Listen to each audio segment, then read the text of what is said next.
Okay, folks, we're back with Masada on page 172, Masada 1. We have already read the first 6 lines, and we have learned that the Jews in the prison in Rome are these two women, mother and grandmother of Simon, the eldest of 5 children, who are imprisoned here. And Simon is trying his best to bring comfort to his mom and his grandmother, and he picks it up there in line 7, addressing his mother. We're going to read line 7 through 19. There's a lot of fun stuff in here, so uh, give this your best effort. It's probably the most real Latin we've seen to date. So he says, Mater, cur tu lacrimis opprimeris. Here's opprimeris, which is glossed for you um, to mean overwhelmed, but notice the ending. We probably haven't seen this before. Maybe not unexpected because he's addressing her in the second person, but here's your second person singular passive, and it is present. Why are you being overwhelmed? Lacrimis. Notice the ablative. We're going to use frabio to figure out how to translate that. And then he commands her or gives her a prohibition, noli indulgere. And indulgere, as we might expect, as it does in English, you indulge in something, same idea in Latin.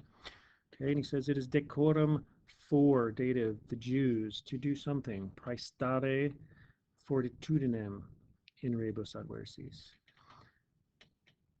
The mother, and here we have his mother, Simon's mother, perfect active participle, amplexa, having amplexa, her filium.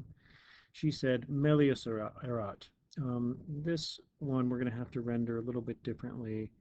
Not it was better, but we would say in English, it would have been better. It would have been better, she said.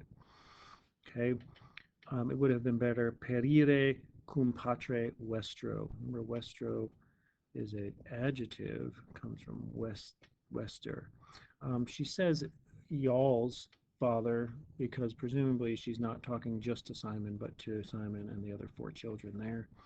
To perire abincanos noem. Cur tum, she asks herself in a sense, why did I abhorrui a morte? Cur vos servavi.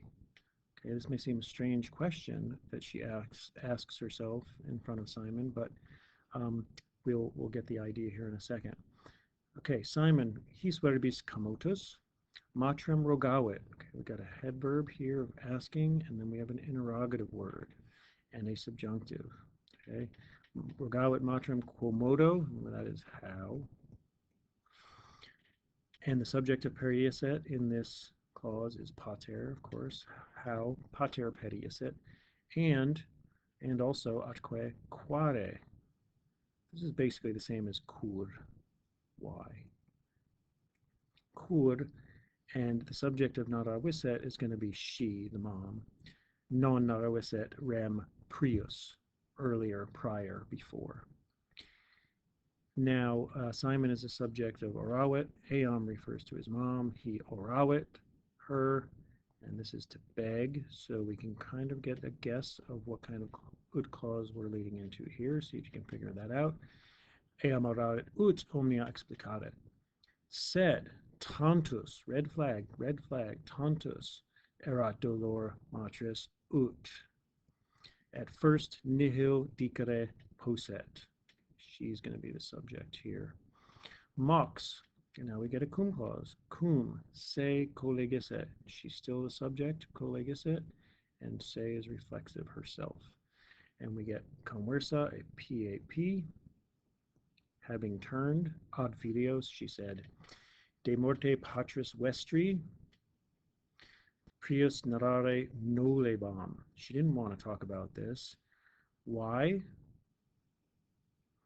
Nay, we got a negative purpose in order that something might not happen.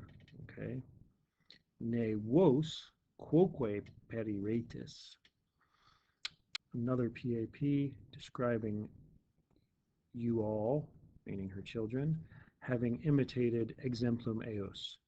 Nam, tu fratresque, okay, your subject here, tu fratresque, afficimini, second plural passive, again it's present. You guys are nimium affected. You are too greatly affected, yam, by ablative obstinatione. Okay, tough Latin there. Good stuff, though. Nunc tamen, audeo, not audio, but audeo, I dare, pate facere, totam rem to you guys, vobis. Why? Quod nos omnes sumus moritori. This is about to die or going to die. Okay, she feels like it's safe to tell this whole story to them now that the end is near.